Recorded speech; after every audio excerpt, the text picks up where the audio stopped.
Hi, this is Ben Garber with Virginia Market Ready. On August 16th, Matt Ludwig, French Price, and I visited Stover Shop Greenhouses, a tech-savvy greenhouse operation nestled in picturesque Churchville, Virginia. Stover Shop uses precision techniques, modern-day handling practices, and multiple market channels to land their fresh greens in restaurants, schools, and supermarkets across the state. We spoke with Mike Calhoun about how he and his family got into the greenhouse business, and more importantly, the steps they've taken to stay there. So, for starters, do you mind telling us, a little bit about yourself and about Stover Shop? Yeah, I actually have a construction background, 42 years in the construction business. I'm an old guy, so I did start young, I will say that, but I guess probably about 7-8 years ago, I bought that range over there. We ended up gutting it because it wasn't what we wanted to do. And we knew that when we bought it, but again, we had to buy the inventory. And we ended up getting into the lettuce business. So several different reasons. Probably the biggest, it's a relatively easy crop to grow to a degree. To another degree, it's not. But it's a very popular product. Mm-hmm. And it's a product that people use year-round. And so we've kind of focused on that. We've got the ability here to probably grow, we can probably at one time grow 60,000, 70,000 heads of lettuce at a time here. And that's kind of how we've gotten to this point. I don't want to really use the word struggle, Ben, but we've struggled to get to this point. It's not an easy market to get into. It's a good market. I do believe that. And I think if you can grow a good product, sell it at a reasonable price, then without question in my mind, you can make a good living here. Again, getting from point A to point B is always the struggle. I would say for us right now, we're probably kind of in between A and B. We are now in the big box stores, which was our initial focus actually when we bought this and when we figured out what we were going to do. But it took us probably 8 years to get to that point. But that's basically our background, our story. This is a family deal. I've got 2 sons that work here. I've got a daughter that's still in high school, and she works here part-time. And then I've got a daughter in Colorado that hopefully, once we get this situated, maybe she'll be able to come back here. Mm-hmm. And it might be something that she'll have some interest in, and then we can do some expansion from that point. So, but that's kind of our story right here, right now. Been a fun struggle, put it like that. That sounds about right. Yeah. Can you give us just a quick overview of the production system? Well, we grow vertically here. This is pretty unique. You're probably not going to find that. You're not going to find this anywhere around here. In the state of Virginia, you're not going to find a lot of people that grow vertically. It does have its challenges with light issues, with your delivery system on your nutrients, your water. You have a lot of challenges growing vertically. The plus side is you can grow so many more plants in a lot smaller footprint. Mm-hmm. And you use a whole lot less water.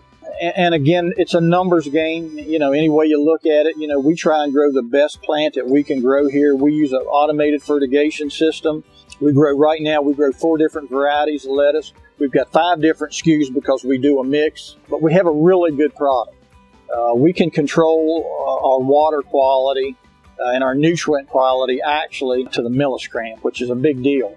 So we can actually change the flavor of this lettuce by changing the amount of nutrient, the amount of acid that you put into your water to control your pH. You can actually change the taste of the product through those 2 venues. But what we've tried to do is figure out what makes it taste the best. We work with some good companies that probably understand more about what we're doing than we do. Virginia Tech being one of them. They've had a big input here, to be truthful with you. A part of that eGrow program and some stuff that they do that's really helped us. But gosh, I don't want to say that this is difficult, but it's also not easy. Right. We were just talking about the time of the year right now. Boy, what a tough time of the year to grow. A tough time. It's a stressful time for the plant, and it's just probably not the ideal time really to grow in this environment, to be truthful with you. I really believe probably next year we'll close these houses down the 1st of July. And won't open them back up until, probably the 2nd week of August or so. Mm-hmm. I think it would take a lot of the stress on the plant off, and we'd be able to grow, a whole lot better product. We can grow, this is far from the best product we can grow. Far from it. And again, when you're growing in an environment like this, and the plant's not performing the way you'd like for it to perform, it makes everything tough, from the grow side to the pick side to the pack side. And again, for us, everything that happens on that side then turns into either a positive side on the dollar or a negative side. And so, you get so much more labor when you don't have a product. That's the way it should be to harvest. So. Right. So yeah, y'all are in a pretty advanced greenhouse as things go. What influenced the decision to go with a greenhouse versus, a hoop house or outdoors? Or can't control them. You just, the hoop houses, and they're all good houses. The cold frames, they're all good houses, but you can't control them. Mm-hmm. You can't control the environment in them. That's the unique thing about. And a lot of people, they'll see a hoop house and think it's a greenhouse. It's not a greenhouse. It's two totally different things. Cold frames, they're totally different things. We can grow here when it's negative 10 degrees outside, and we can grow here when it's 100 degrees. Again, the grow's not as good, but you can still grow here. We have, for the last probably 4 years, we've grown here 12 months out of the year. So you do have the ability to grow here anytime. And again, greenhouses versus hoop houses or cold frames or something like that, they're two totally different environments. You just can't control what's going on, really. I don't know what the temperature is right now. It's probably, I can tell you what it is outside. It's about 78 degrees outside right now. Mm-hmm. And it's, I don't think we're sweating right now here. Nope. Again, we're standing in front of some cool sails, but it's pretty comfortable in here. It does help. It does help. I think the panel up there said it was about 78 degrees or something. So, those are the things that if you were in a hoop or a cold frame right now, you'd be sweating. Right. You'd be sweating. But we're under shade and we're standing in front of cool sails. So, again, it's a controlled environment, and you don't have that in hoops or cold frames. You guys are GAP certified. What made you decide to pursue that certification? If you want to deal in the big box stores, if you want to deal in the big distribution centers, they require you to have that. That'll be the first question that they ask you if you've got those certifications. Mm-hmm. And if you don't, they just say they can't deal with you. And we did that in the very beginning. We knew that was going to happen through some sources, and so we've actually been GAP certified for I don't know, 5 or 6 years, probably, maybe longer than that. I'm not sure. But if you want to, again, if you want to do, farmers markets and things like that, most of those places don't require you to do that. But again, if you want to get into the big box stores and be able to go to the big middle guys and have them move your product, you've got to be GAP certified. And actually, we have a written HACCP plan here. A lot of insurance stuff involved in that, and just some different stuff to be able, again, to go into those bigger venues and move your product. And that was what our goal was here initially. Would I love to do farmers markets? I'd love to, but we just really don't have the time. Right. It's probably the biggest issue for us. we're here usually between 4 and 5 days a week. I'm here 7 days a week, but our guys and gals that work here are, they're here always at least 4 days a week and sometimes 5. So it's a lot, Once, the pick's done, it takes 2 days then to get situated and to get planted back. We run 8 zones here, ideally, because we want to pick a week. And so we run 8 zones here, knowing that in the winter we're probably going to have to double up on our zones because, your time totally changes. Your turns in here will go from a 4 to an 8 week span, actually. In the winter months. December the 21st, it'll really slow down. So you've got the plan in here probably twice as long then to get the same amount that you'd get out of it, 2 months prior to that in 4 weeks. Okay. But the GAP certification, trust me, if you want to grow, if you want to make a living, if you're not GAP certified, I guess you could. I'm not sure how you would go about it. I really don't. Be able to move enough product to get your numbers good. You guys grow 4 different varieties of lettuce? We grow 4 different varieties. We grow red leaf, we grow green leaf, we grow what's called a summer crisp, which is actually part of the Cost family, and then we grow a straight romaine. Okay. Yeah. What made you pick those 4? They're sellers. Romaine, like in the school systems, that's what they want. Romaine. They want a high quality lettuce. There's a lot of fallacies about lettuce. These are all what we call them fancy lettuces, leaf lettuces. Iceberg lettuce is a great lettuce, but you're not going to get any nutrient out of it. Drink a glass of water; it'll do the same thing for you. I'm not much of a fan. It's with iceberg. It's mostly about texture. To be truthful with you, we believe that lettuce can not only have texture, but it can taste good too. And it does. It's not just us that believe that, but it does. But you've got to grow the right kinds of lettuces. So, we experiment with some different lettuces at times. We've got a new green leaf that we're growing in here right now. It's a more heat-tolerant lettuce than what we were growing, probably a month ago. If it performs well and it'll grow through the winter, then we'll probably stay with it. We like it a little bit better. It's a little curlier. It's a little greener. And so we may stay with that lettuce. We have grown the same 2 romaines for probably the last 5 years. Because they're good lettuces and they performed well in here most of the year. As far as expanding your business, what do you consider the biggest barrier there? Funding, without doubt. When banks are, and we're blessed, we work with a great bank. It's an agriculture bank, which makes it a lot better. Any business you look at, when they come out here to look, they've got to see some bottom line stuff. And there's challenges with that.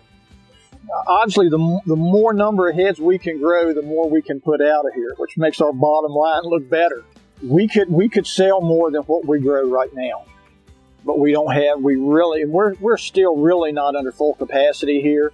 But at the same time, we're not big enough to take that next step. 70,000 heads of lettuce is a lot of lettuce to contend with. I mean, it's. You've got to monitor this lettuce every day. You've got to walk through here and see what's going on with it, what isn't going on with it, see what's feeding, what isn't feeding, see if you got a bug here or a virus over there. You got a fungus growing over here, and whatever it is. I'm not saying we do, but you still have to look for it, because be assured you will get it. And you've got to educate yourself on what it takes to take care of that. Again, if you can't fund this, there are few people that really have the money to come in and do something like this. I feel bad sometimes. I've had people come here and want to start something like this, and they leave knowing that it's not going to happen.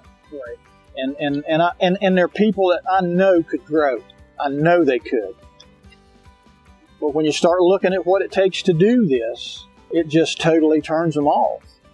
For me, I'm not going to lie to anybody about, what, go on and build you some houses or do this or do that, and see what happens.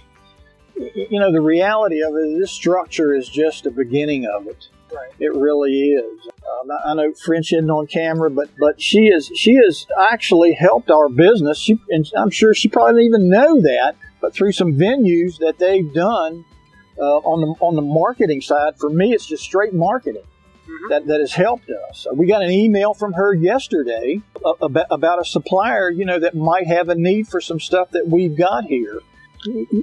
Sometimes I think the growing side, I'm not saying the growing side's easy, but it's not really the difficult side. You can grow it all day long, but if you can't move it through those doors, you're in trouble. And again, I think people like French and you guys are trying to develop something to help the small farmer be able to be competitive and to grow and to do some of those types of things. And it's valuable to us. It really, listen, I'll be real frank. Should I be standing here doing this right now? I shouldn't be, but I need to. I do. Honestly, we need to grow. We need to be bigger than what we are. Should I be over there working? Yeah, probably should be. I was a pain in the butt just to get a hold of it. I know that.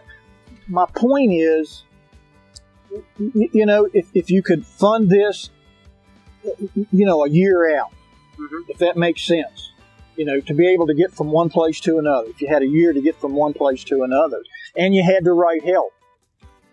And I think that's what you guys are doing. I think that's what y'all are all about, is trying to help farmers like me to get from one place to another. It would make it a lot easier, a lot simpler, without question. And I think you'd see a lot more people be willing to do stuff like this. Again, if they knew they had some time to get, again, from point A to point B, and they had help doing it. And we've been blessed with help. Virginia Tech has helped us unbelievably. Amber Valutin, gosh, she has done so much for us on the Gap side. Some of the venues, French, that you guys have done. Again, I've only been to one in reality.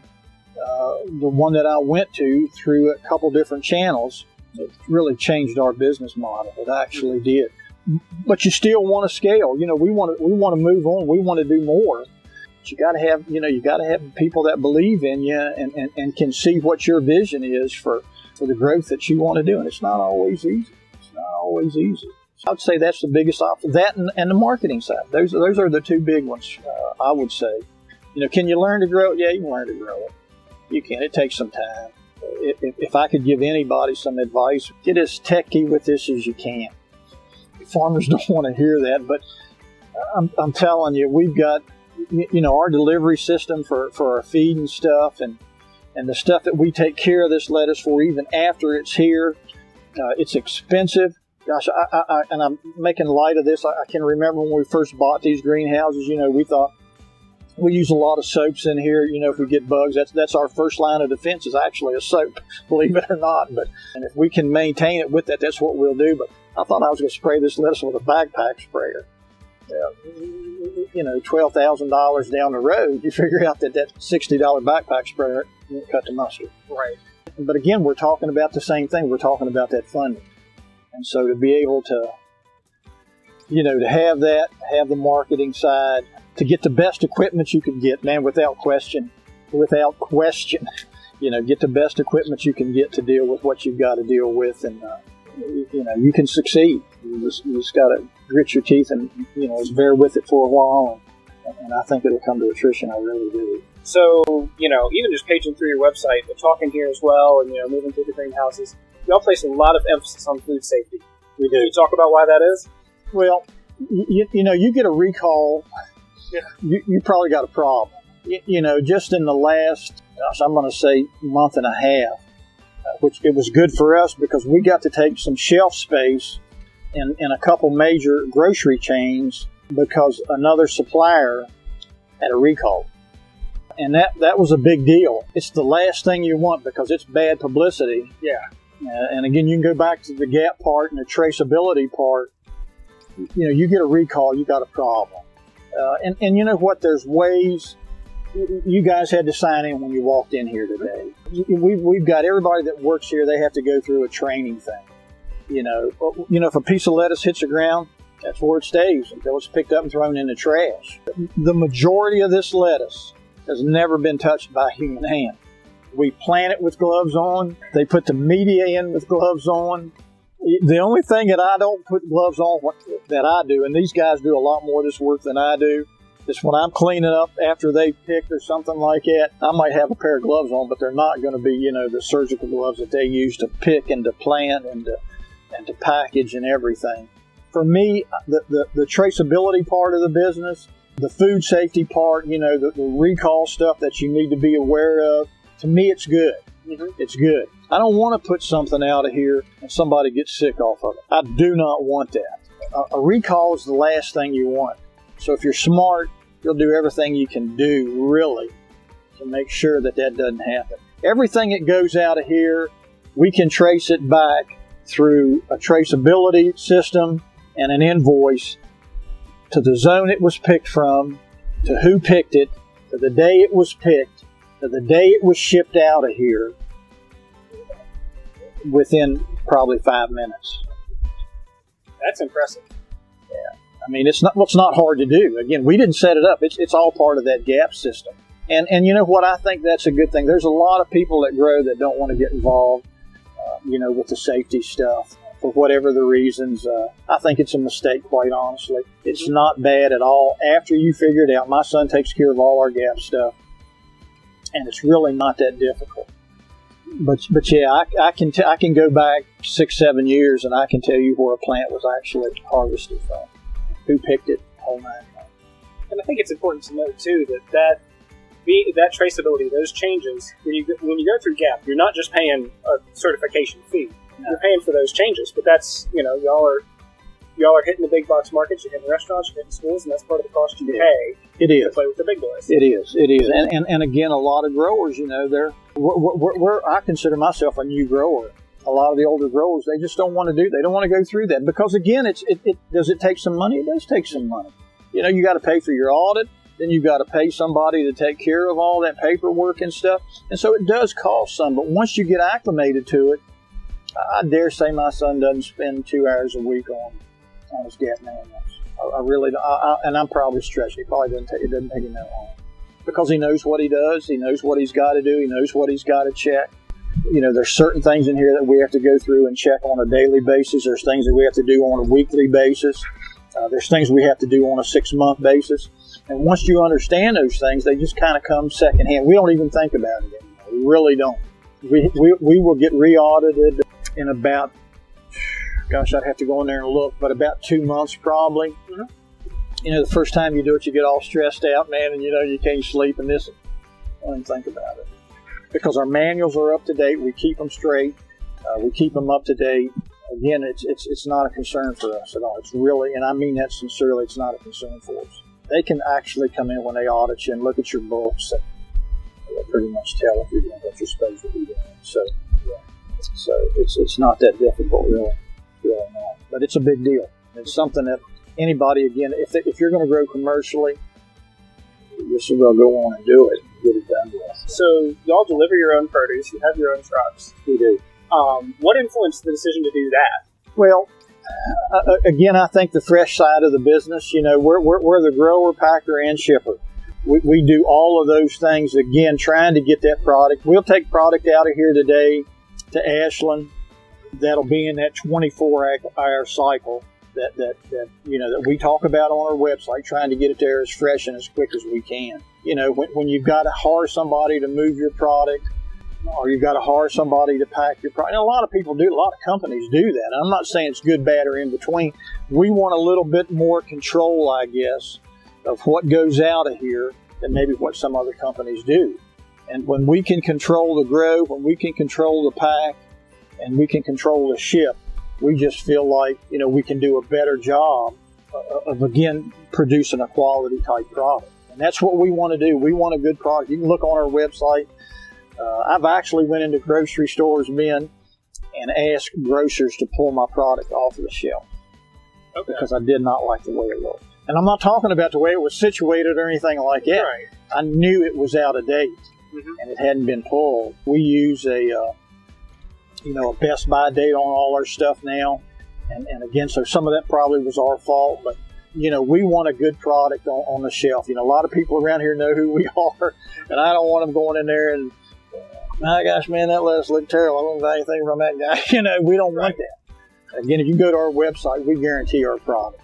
If you buy something from us and you don't like it, send us a receipt. We'll send you your money to you. We're that sure of what we grow here. So for us, I would never want to be part of that chain. I would much rather be that whole chain. Mm-hmm. Our goal is to be able to go probably straight to distribution centers. We call them DCs, but that's probably would be the most attractive thing for us, simply because we know that we could get that product to a distribution center, and then they could get it out of there, a lot quicker maybe than what that process is happening right now. So, that's probably one of our down the road goals is to be able to go straight to distribution centers if we could figure out a way to do it, which we will.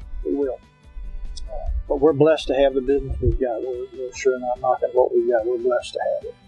So y'all also package your own lettuce, as you mentioned. You we do do a box and do a bag. Yep.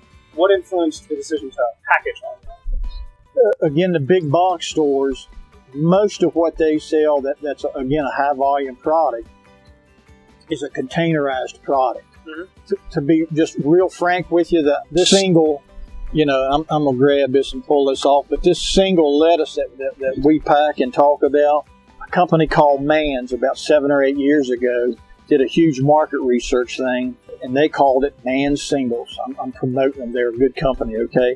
But they did a thing called Mann's Singles, and it was nothing but a single piece of lettuce in a container that was no stem, no core, no root. It was just 100% edible lettuce is all it was. So you paid for what you paid for, you were able to eat. And so then we took that same concept and turned it into a hydroponic product. Theirs is a field-grown product, and we call it hydroponic singles. And so we kind of took that idea and turned it into something here locally. again, growing it hydroponically, that, we thought would be a great product, and it has been a good product for us. Even our bag product, we never package a stem or a core or anything. It's all just a single leaf product that's been stemmed. We hand cut everything. It goes in the packing house. It gets packed right there and then put into coolers and staged in there. We try to stage it no more than 24 hours and get it out. Okay. Unless French can figure out a way for us to do a bag product and move a bunch of it. So greenhouses can be located anywhere, just by dint of what they are. What made you pick Churchville? I live here. Our place is about I don't know, maybe not quite a half a mile up the road here. I've lived here all my life, to be truthful with you. I love it here. We're pretty centrally located, too, to 81 and to 64, so, we can get on the road pretty quick here with whatever we've got. If I sold this and built somewhere else, would I necessarily care about where I did it? I probably wouldn't. Greenhouses, if you can get your property situated right, hilly property isn't real good. We're actually kind of down in a hole here, which isn't ideal, but, we did some drainage work and stuff here to take care of that. But you basically put greenhouses, if you want to get them faced the right way and, where you're getting the maximum from the sun in the morning and the evenings, you could do them basically anywhere. Got to be somewhere where they'll let you do them, obviously. Right. But this is all zoned agriculture through here, all the way up to our house is agriculture. So we haven't really had any of that. But again, go back, that range over there was already here. Mm-hmm. We bought that range. I'm sure that had something to do with it. If this had been 20 miles down the road where I bought it, would I be in a greenhouse business? I'm not sure that I would, to be truthful with you. But again, because it's so convenient to where we already live, it really worked out well for us. So from your direct marketing experiences, do you have any success stories that stick out that you'd like to share? Well, I think, and I'm going to go back to French and the venue that she had. That was a big deal for us. Even though Produce Source Partners and Cisco probably, I don't know if either one of them were at that venue. I don't think they were, but there was a college that was at that venue. And they wanted our product, and because of some other things, some other challenges that growers go through, we were able to make contact with a supplier. It actually turned into a containerized product business for us. Success for me here, honestly, I'm around my kids every day. I'm around my wife every day. Both of my sons work for me in the construction industry too, but we're around each other all the time. For the most part, this is kind of a relaxing, for me anyway, atmosphere. I know when we bought those houses over there, gosh, I'd come in here at night after working, 10, 12 hours a day on the construction side, and I'd be in there till 12, 1 o'clock at night. It's just peaceful. It's kind of calm, and does it get hot in here? Yeah, it gets hot. Does it get cold in here? It doesn't get real cold in here. We take care of that. But at the same time, if it's raining outside, it really doesn't bother us, at all. It's a little noisy in here, But, if it gets real hot, we'll work some evenings or something. And it usually, quite honestly, we've never really had to do that. I don't know what it is about agriculture or agriculture and me. It's just something I've always wanted to be more involved in and do more in. We've been blessed. We lease a farm in Missouri, and I don't know if it's a feel-good thing. I don't know what it is, but it's good to produce something that I hope people enjoy. And for me, it's just something that I enjoy. Honestly, since the first day I bought that range over there, that I've enjoyed. I look forward just about every morning to getting up and coming down here and again, hoping we can make a difference. Food in this country isn't always what it should be. I am a huge advocate of this local food thing. I said this for years. There's a dairy right in my backyard, right behind me. Why do I drink milk from California? Doesn't make sense to me. It's never made sense to me, why should I have to eat lettuce from Arizona when I can eat it from Virginia?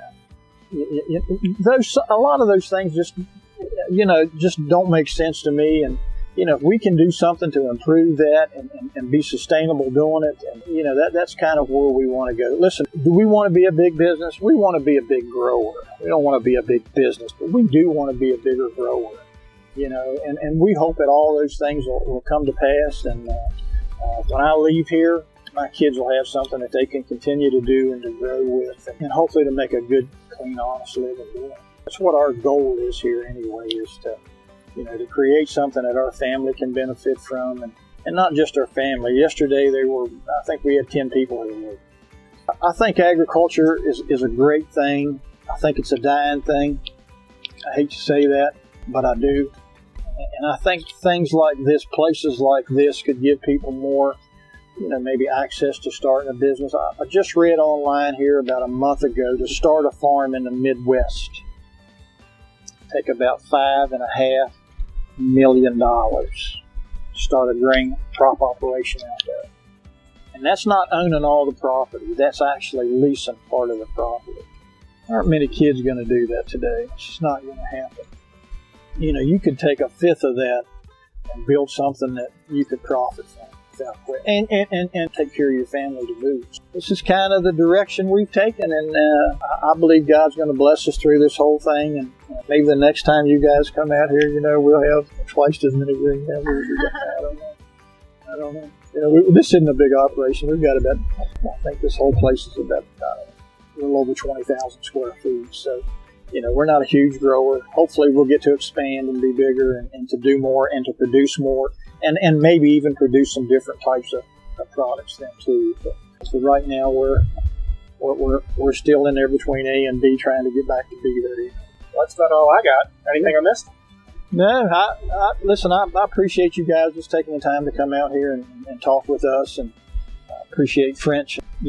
Again, she's done stuff for us that she's not even aware of, and I really do believe that, the more stuff like this, not necessarily with people like me, but with other farmers or bigger farmers or whatever, and the stuff that y'all do, French, I think you can make a difference for this industry, the local side, which is where I think, if I can eat locally, man, I'm going to eat locally personally. That's just the way I look at it. And being able to help with the marketing side of it, I think the more you guys can do there, because I'm telling you, most people that do what I do, I can't even spell market, so but you're a huge help to it. Even Virginia Tech, kudos to those guys, man. You guys are just doing some great stuff, so I appreciate it. We didn't pay him to say that. No, you didn't pay me to say that. Mike's perspective as a produce grower, particularly one who has incorporated lots of technology into his operation, provides great information about the processes he uses, as well as issues facing the broader industry like delivery, biosecurity, and always putting your best foot forward. Many thanks to Mike and the rest of the Stover Shop family for taking the time to show us around. We're Virginia Market Ready, helping you get your food from the field to the fork.